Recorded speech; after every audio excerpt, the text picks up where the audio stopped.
Hello student, তোমরা হচ্ছ class 8। তোমাদেরকে আজকে আমি পড়াবো গাছের কথা।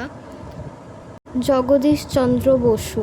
কিছু শর্ট কোশ্চেন দিয়েছি, দেখো সেগুলো তোমরা স্ক্রিনশট তুলতে পারো বা লিখে নিতে পারো, ঠিক আছে? আর আমি কিছু বড় প্রশ্ন দিয়েছি, মানে সংক্ষিপ্ত আকারের কিছু প্রশ্ন দিয়েছি।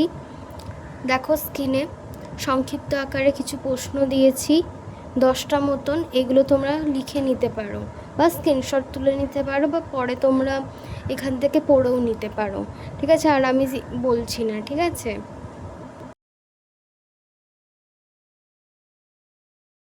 লেখক জগদীশচন্দ্র বসু যখন থেকে গাছ, পাখি ও কীটপতঙ্গদেরকে নিবিড়ভাবে ভালোবেসেছেন, তখন থেকে তার জীবনের একান্তিত দূরীভূত হয়েছে এবং তাদের জীবনের অনেক কথাই তিনি বুঝতে পেরেছেন। আমাদের মতো তারাও যে আহার করে, বেড়ে ওঠে, পরস্পরের সঙ্গে বন্ধুত্বের সম্পর্ক গড়ে তোলে, কষ্টে পড়ে কখনো কখনো এদের মধ্যে কেউ কেউ চুরি ডাকাতি করে, তা তিনি উপলব্ধি করতে পারেন। তিনি লক্ষ্য করেছেন গাছের জীবন মানুষের জীবনের ছায়ামাত্র। এই প্রসঙ্গে তিনি জীবন বলতে বোঝাতে চেয়েছেন গতিশীলতাকে। তবে কখনো কখনো জীবন সুপ্ত অবস্থায় থাকে। মাটি, জল ও উত্তাপের সংস্পর্শে তা অঙ্কুরে পরিণত হয়। ডিমের মধ্যে জীবন যেমন সুপ্ত অবস্থায় থাকে, তেমনি গাছের বীজও এক প্রকার কঠিন ঢাকনারূপী আবরণ, যার মধ্যপান সুপ্ত অবস্থায় থাকে এবং উপযুক্ত পরিবেশে তা অঙ্কুরিত হয়। নানা উপায়ে বীজ ছড়িয়ে পড়ে মাটিতে, কখনো পাখিদের দ্বারা, কখনো বা বাতাসের দ্বারা।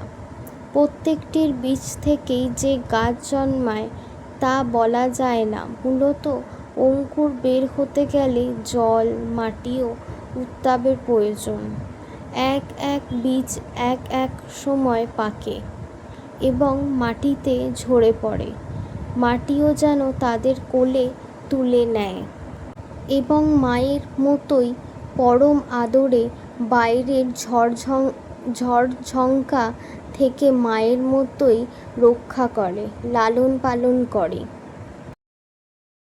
বিষয় সংক্ষেপ, নামকরণ, লেখক পরিচিতি আর কিছু প্রশ্ন উত্তর তোমাদের স্ক্রিনে দিয়ে দিয়েছি। এগুলো তোমরা স্ক্রিনশট তুলতে পারো বা লিখে নিতে পারো।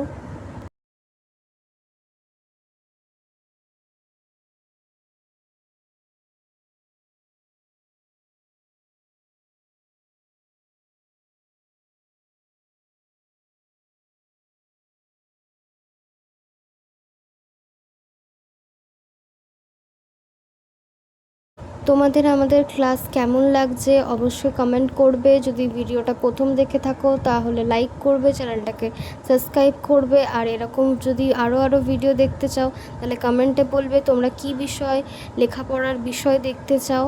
আরেকটা কথা, যারা যারা আমাদের কাছে ক্লাস করতে চাও অনলাইন আর অফলাইন, তারা এই জিমেলে আমাদের সাথে কন্ট্যাক্ট করে নেবে।